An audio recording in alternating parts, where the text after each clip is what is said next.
ప్రపంచ జనాభా దినోత్సవం సందర్భంగా విజయవాడలో సీఎం చంద్రబాబు మాట్లాడుతున్నారు. ఇప్పుడు ఆ లైవ్ చూద్దాం. పాపులేషన్ ఎట్ట కంట్రోల్ అవుతుంది చదివేవాళ్ళం. యుద్ధాల వల్ల, అదే మరి ఫ్యామిన్ వల్ల, లేకపోతే అనేక సమస్యల వల్ల తగ్గుతున్న ఆ రోజు చదివేవాళ్ళం. ఈరోజు ఎకానమీ పెరిగింది, ఆర్థిక పరిస్థితులు మారాయి, ఆలోచన విధానం కూడా మారింది.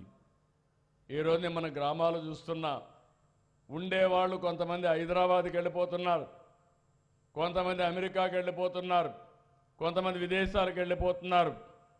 ఊర్లు ఖాళీ అయిపోయే పరిస్థితికి వచ్చింది. ఇలాంటి సందర్భంలో మనందరం గుర్తుపెట్టుకోవాల్సింది, నేను ఒక ఉదాహరణ మీరు చూస్తే, భారతదేశంలో 1.9కి టీఎఫ్ఆర్ పడిపోయింది.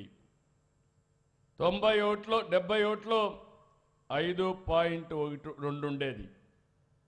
మన దగ్గర 3.1 ఆ ప్రాంతంలో ఉండి ఈరోజు 1.5కు పడిపోయింది.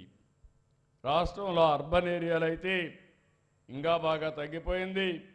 సుకుమార్ గారు చెప్పినట్టు ఆయన urban secretary, municipal administration secretary, వాళ్ళ దగ్గర 1.3కి పడిపోయే పరిస్థితి వచ్చింది. ఈరోజు ఇంకొక విషయంలో కూడా మీరు చూస్తే, రోజు రోజుకి అంగన్వాడీ సంఖ్య తగ్గుతూ ఉంది. ఎలిమెంటరీ స్కూల్లో పిల్లల సంఖ్య తగ్గే పరిస్థితి వచ్చింది. ఇంకొక పక్కన పెద్దవాళ్ళ సంఖ్య పెరుగుతూ ఉంది.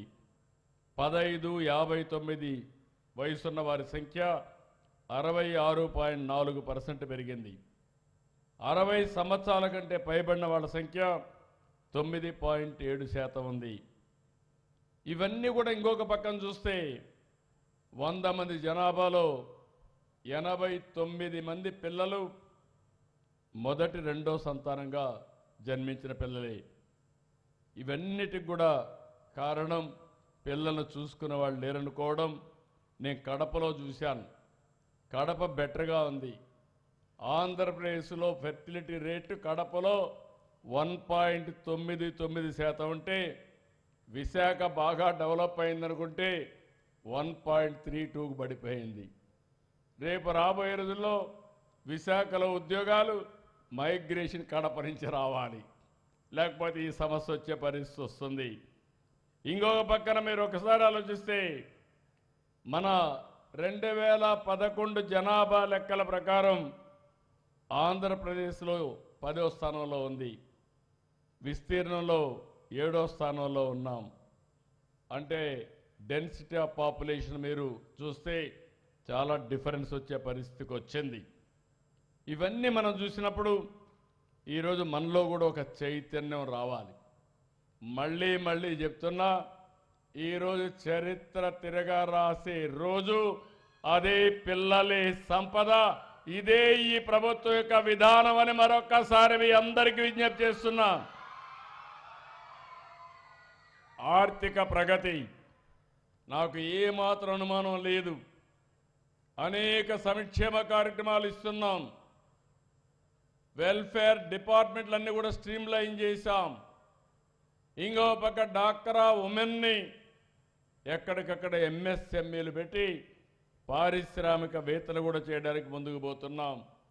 ఇంకో పక్క P4 తీసుకొచ్చి పబ్లిక్ ప్రైవేట్ పీపుల్స్ పార్ట్నర్షిప్ పెట్టి ఎక్కడికక్కడ వినూత్నమైన విధానంతో ప్రతి ఒక్క ఫ్యామిలీని ఒక విజన్ డాక్యుమెంట్ తయారు చేయమంటున్నాం. మనందరం ఒకటి గుర్తుపెట్టుకోవాలి, P3 ఉంది, ప్రైవేట్ పబ్లిక్ పార్ట్నర్షిప్. దీనివల్ల ఒక రోడ్డు వేసాం, ఒక ఎయిర్పోర్ట్ కట్టాం, లేకపోతే ఒక పవర్ ప్రాజెక్ట్ కట్టాం. కొంతమంది ఈ పనులు చేసి దానికి యూజర్ ఛార్జెస్ కలెక్ట్ చేసి అప్పులు కట్టిన తర్వాత కూడా కోటీశ్వరులు అయ్యారు. దీనివల్ల ఆర్థిక అసమానతలు పెరిగాయి, బిలియనర్స్ పెరిగారు. రిలేటివ్గా పూరంతా కూడా రిలేటివ్గా పూరయ్యే పరిస్థితికి వచ్చారు. నేను అందుకనే MBK అన్నాను, మార్గదర్శి బంగారు కుటుంబం. టాప్ 10%, బాటం 20%కి చేయూతనివ్వాలి. వాళ్ళని చదివించడం కానీ వాళ్ళని హ్యాండ్ హోల్డింగ్ ఇవ్వడం కానీ ఆ ఫ్యామిలీని అన్ని విధాలు ఆదుకోవాలని ఒక పిలిపిచ్చాం. ఒకప్పుడు జన్మభూమి కార్యక్రమం ఇచ్చాం. అదే స్ఫూర్తితో ఈరోజు ఈ కార్యక్రమాన్ని ఇచ్చాను. అయితే ఇక్కడ మీరు చూస్తే ఆర్థిక అసమానతలు తగ్గి అందరికీ మెరుగైన జీవన ప్రమాణాలు ఇవ్వాలనేది ఈ ప్రభుత్వం యొక్క విధానం.